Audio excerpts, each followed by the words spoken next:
America. Mr. Yang, you may know that white nationalists are supporting you online. They seem to have seized on some of your statements, which they say are proof that you are particularly concerned about white people. Why do you think they're drawn to your candidacy? You know, it's been a point of confusion because I don't look much like a white nationalist. The closest thing we could come up with for it was that I retweeted the New York Times saying that that Americans are dying of opiates in record numbers, so much so that more people are dying than being born in various communities. And those communities were largely white communities in the Midwest and the South.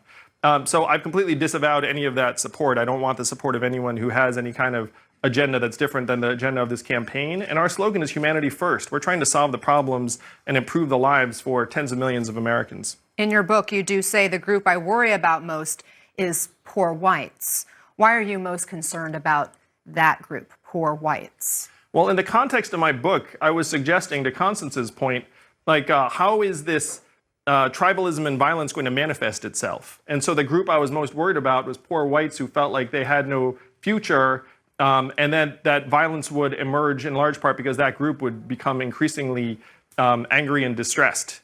And so that's the context of the book. But I am most concerned about that group in terms of the nationalism that Constance was describing. All right, let's turn back to our audience questions. Our next guest here is Jose Altamirano. He's a program assistant at Georgetown University. Jose.